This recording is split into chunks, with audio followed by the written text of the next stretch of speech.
Hello, everybody. It's Natalie Alicia Gold with the Gold Standard. And today I am joined with one of my nearest and dearest friends, the one and only Ellie Perlman. Hey, Ellie. Hi, Natalie. How are you? I'm great. How are you? So, I don't want to do a disservice to Ellie. She's unbelievable. Literally, this woman started her life in a working class family in Israel. And through that, built herself up, became a lawyer, went through some personal things to get there, a lot of personal things that I want Ellie to share with us about her road to success. And then became an amazing lawyer in Israel, worked for a top company, went into the project management side and said, you know what, that's not enough for me. I'm going to go get my master's in law and MBA at none other but MIT. So, yeah, she's beautiful and brilliant. And she did that and now is a major real estate syndicator around this country. You may have seen her everywhere in the real estate world with her company, Blue Lake Capital. She is also just a wonderful human being. So, Ellie, I know I have a very truncated version of your bio, but I hope I did you some level of service. No, that was amazing. Thank you. I don't think of myself, the same way. Yeah, starting as a lawyer was for me, the way to escape, poverty because I remember as a kid, I'm the oldest of four kids, and my family was always struggling, and I was always looking to kind of see, okay, how can I build a better future? And I thought that I needed money to make money. And I said, but I don't have it. What do I have? What tools do I have? And I realized that education was the way to get out of my situation. And my brain was all that I got. And so when my friends, while my friends were, partying or shopping or doing whatever, I was just staying at home for hours and hours and studying, learning, getting straight A's. And I thought that would be that's my ticket out. And so I worked really hard to get into, law school back in Israel, and then worked really hard. And then again, I was staying up late every day, every night, basically working and getting, the best grades that I could while everyone was partying. It was college, but I didn't have that college experience because I was always studying, and I studied Ellie, hard. that I got into, motivation you have yeah. is second to none. I mean, it's so intense in you. And that's how we really were connected by a dear friend, our dear Sharon Joy. And I had never met another woman, especially, who had the level of, I'll say, ambition that I mean, on the first time we met, I'm like very pregnant, very brunette, and we are just, our souls are colliding of like, soul sister, where have you been? Because we literally are out there and saying, we're not looking to create, like to be in an industry. We're looking to reform, recreate, and put into the world something beautiful, bigger than it's ever been. So for you, where does this desire come from? It all goes back to my childhood, to basically make sure that I'm not going to live the life that I had, that I'm going to give my future kids better, better experience, better childhood than what I had. And it's the fire in you that I think, I don't think it ever dies down. Doesn't matter how successful you are, how much money you have. It's always going to be there because once you've experienced it, it's becoming part of you that never goes away. It's amazing because it's truly a gift to go through that and be a child who has the brain space and the ability to see their world and say, this really doesn't work for me. And I am going to make it better. And you do. I mean, Ellie, you are one of the hardest working people I've ever met. So tell us a little bit about, from MIT, how did you get into real estate syndication? Well, when I was at MIT, I pretty much I got the tech bug. So I was surrounded by entrepreneurs, and all of a sudden, starting a company and making it a million, $5, $10 million company, that was not scary or unachievable because I was sitting in class next to people who've done successful exits and then came to MIT. For some reason, which I don't know why would you want to be there after you exited a company, after you sold it. But it became very real that, hey, if they can do it, I can do it. And MIT does a great job at pushing people and entrepreneurs to raise capital from investors, to start companies, to scale. And this is where all the dots kind of connected to me, because before I got there, I knew I wanted to be in real estate because I'm very passionate about the space. I've always been, and I didn't really know how to start buying, real estate. And when I went to MIT, I learned how to start businesses.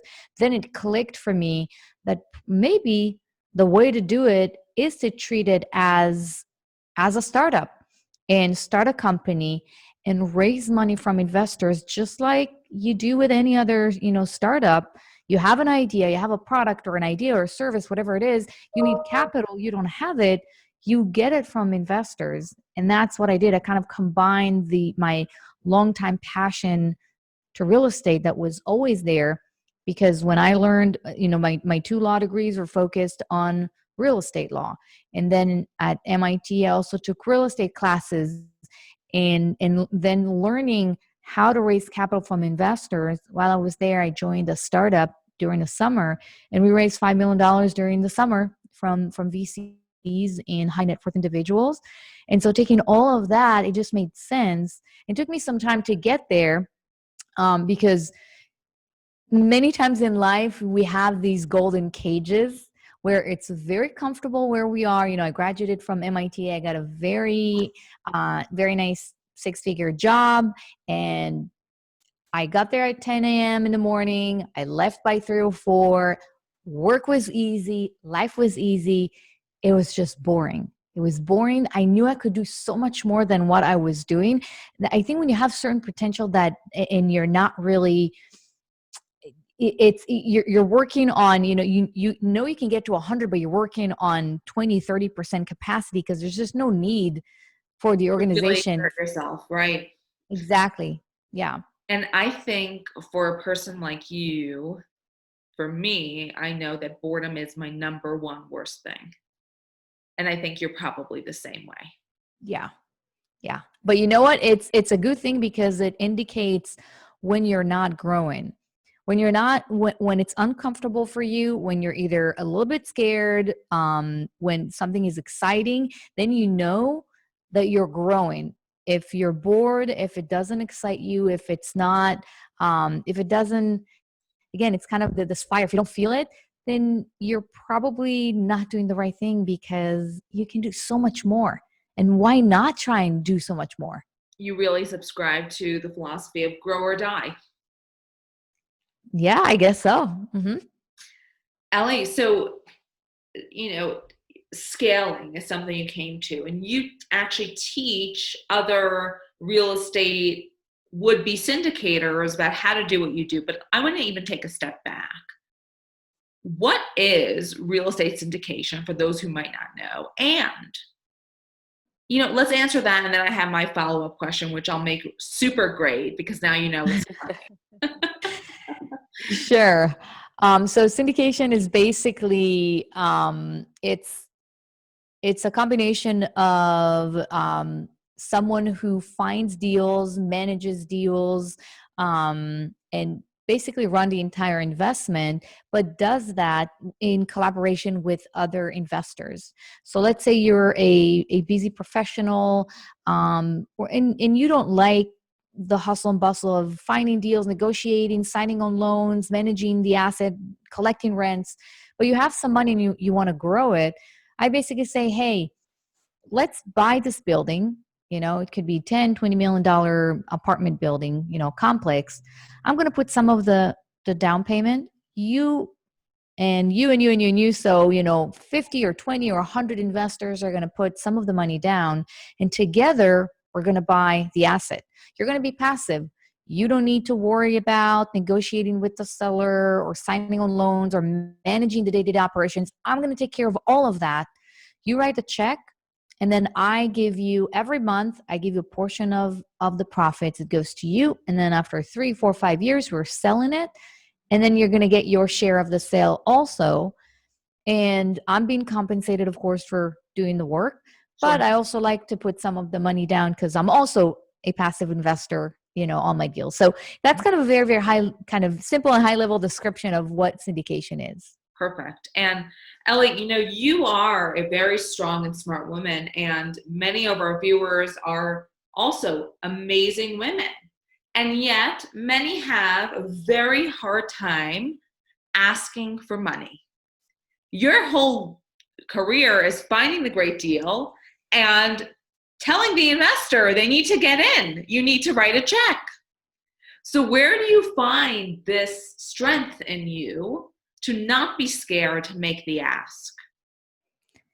I never ask. That's the thing. I never ask. I think it starts with it's it's a mental shift where you basically understand you're not asking for money. You're helping people grow their wealth, and you're doing them a service because you're helping them become more financially stable, wealthier. And once you make that shift, then it's much, much easier. The entire conversation is much easier because you're not asking for money. I'm not asking for for charity. I don't need them, to write me a check so I can buy my groceries. It's a different ask. There's Right. nothing wrong with it if you do need it, but I don't ask for money.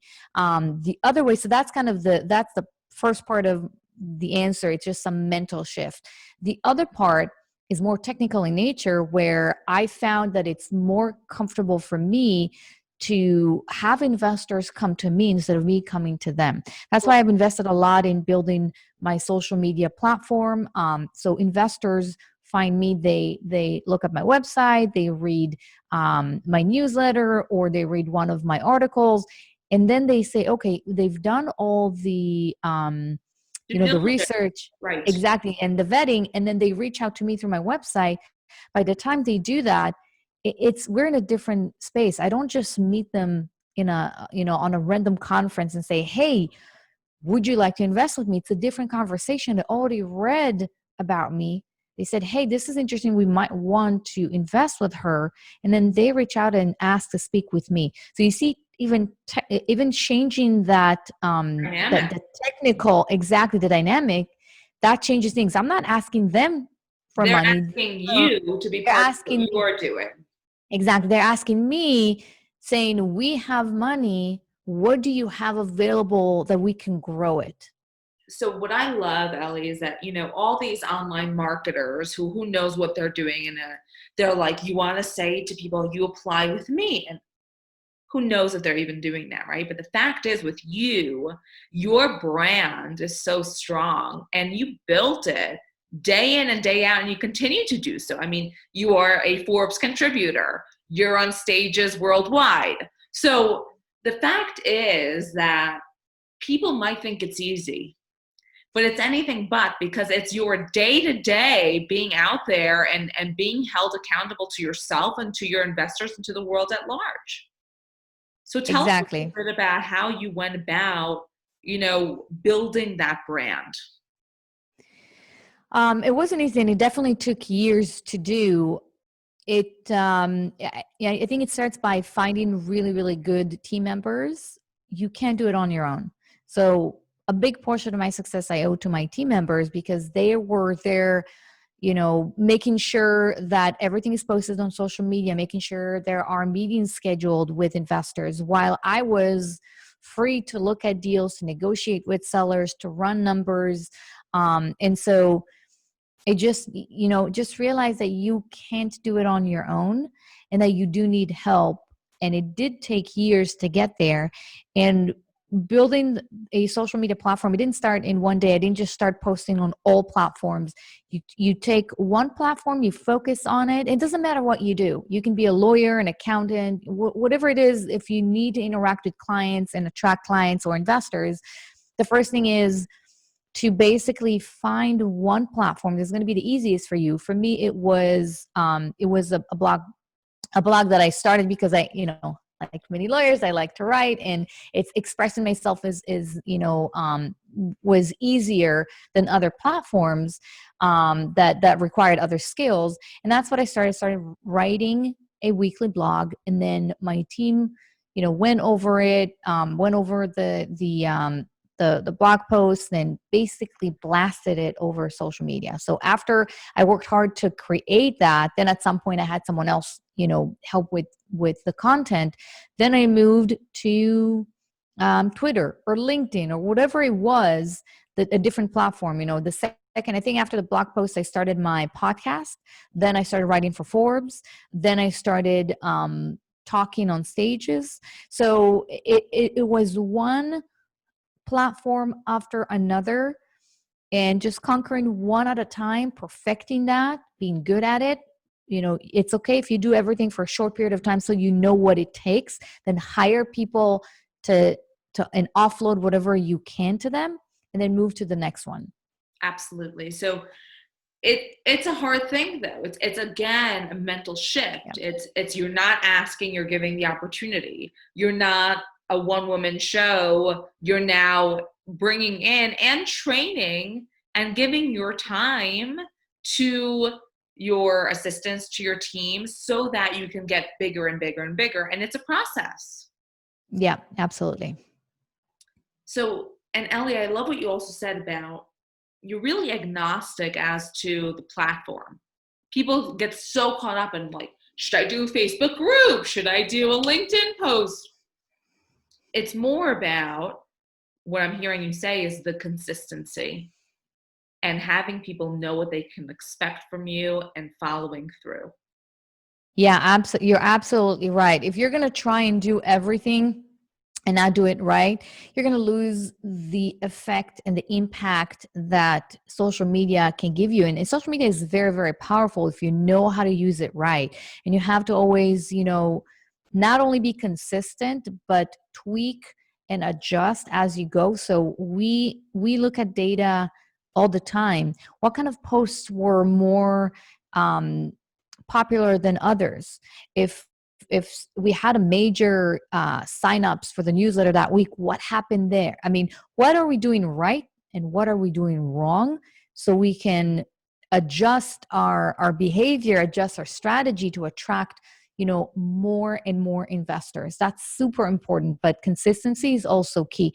If you're just trying to be everywhere at the same time, so you're every once in a while you're posting something, and then you have a group where you're not really putting a lot of attention to it because you also want to be on Twitter, then you're going to lose people. People need to know what to expect from you. They expect certain cadence, quality. The delivery should be close to perfect, and that takes time.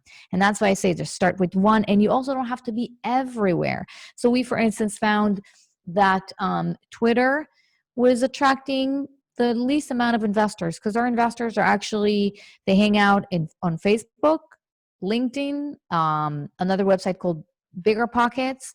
And these are the three focus areas for us.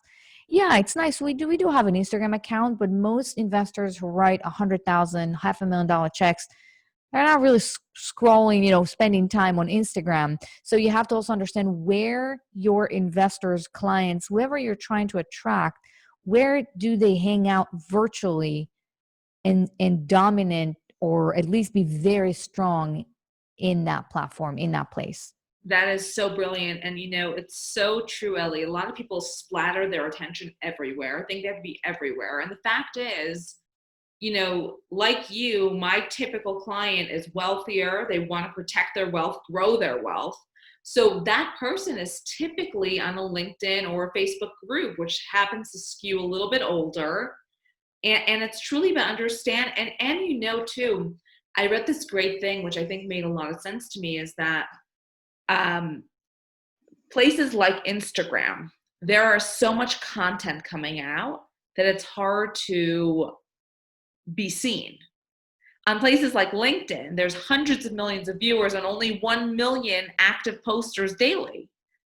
So the ability to have your post seen by thousands of, not 10 by thousands people, you have to factor that in. Now, Ellie, you're not just doing this for yourself, you're also teaching people how Yeah. they can become syndicators and scale themselves. Tell us a little bit about Ready to Scale.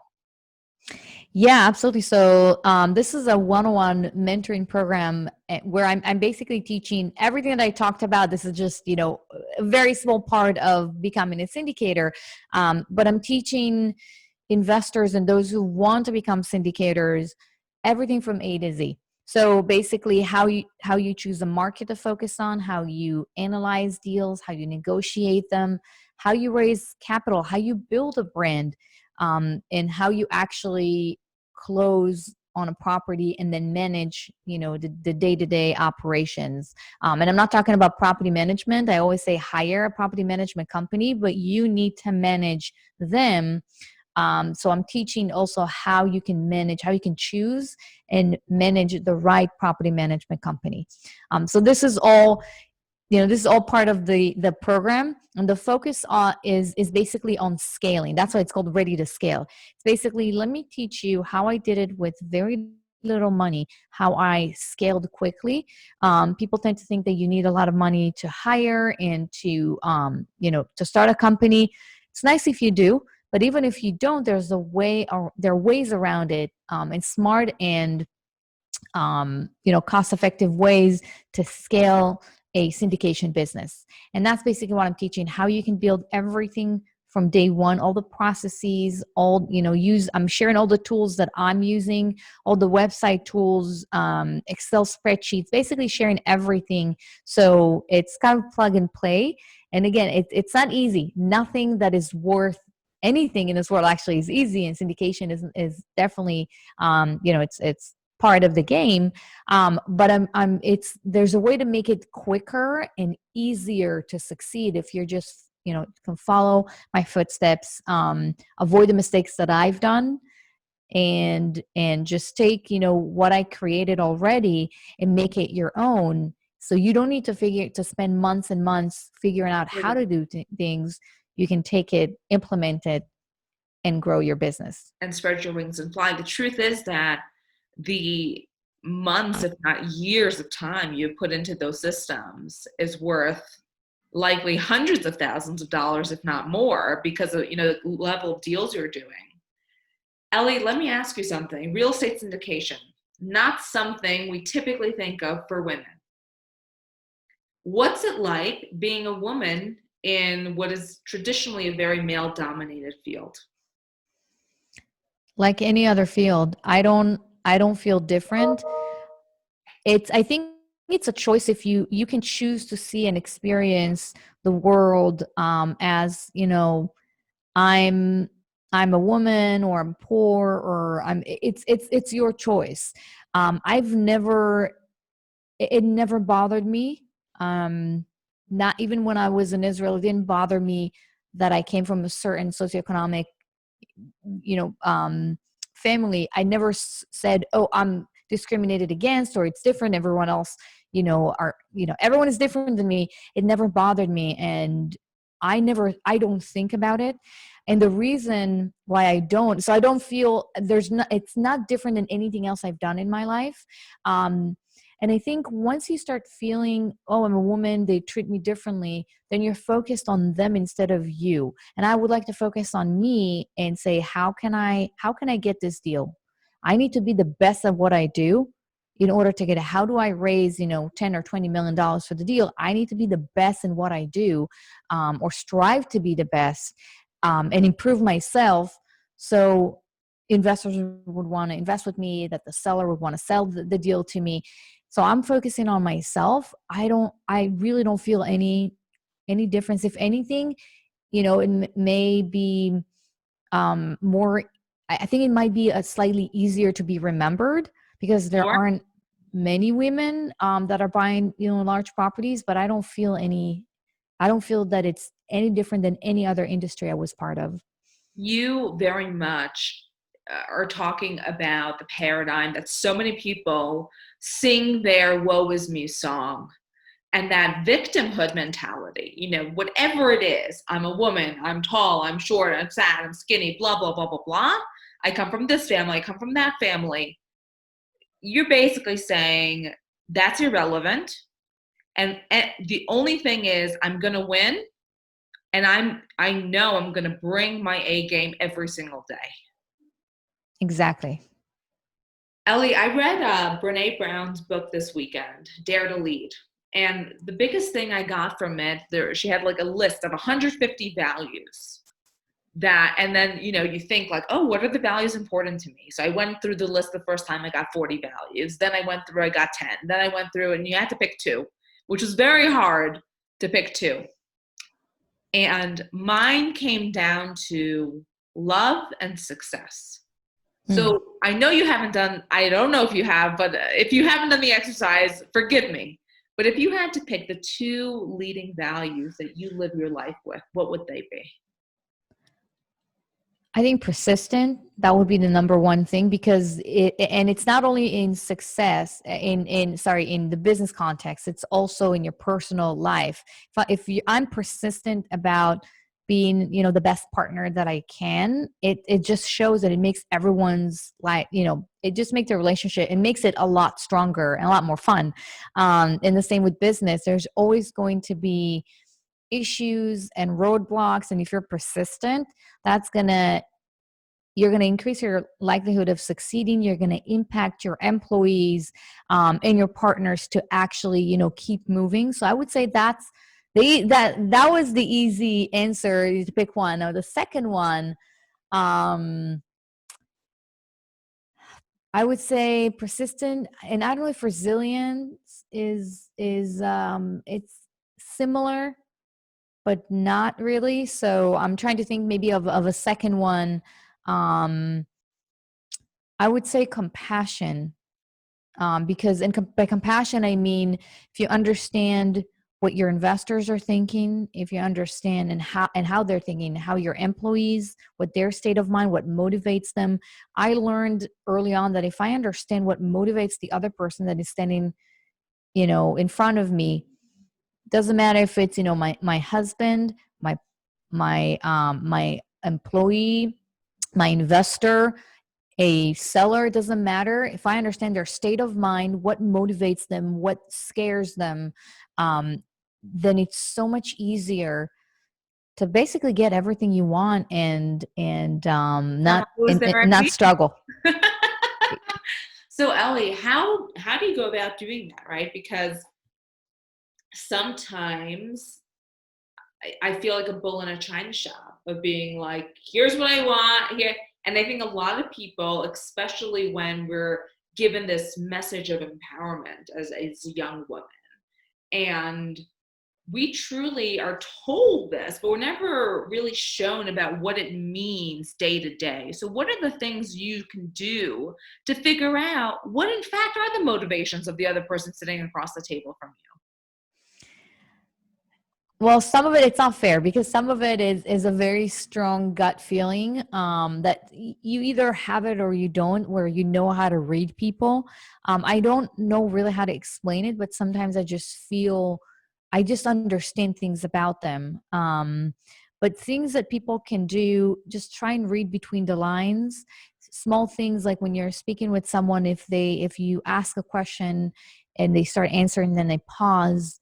Why is that? Try to not look at what they're saying, but how they're saying it. Are they saying it with passion? Are they hesitant? Are they try to understand and read, between the lines. And for me, I have the 3 action rule, which means that if someone does something once, it can be totally random. If someone does something similar twice, then it gets my attention, because it might be a pattern there. It could be you know just a coincidence. When it happens for the third time, I understand that this is a pattern, and I'm obsessed with patterns. And I understand that it's a pattern, and that tells me a lot about that person, because people don't, they tend to behave the same way over and over again, and that could be actually positive or negative. That's Right. another way of doing it.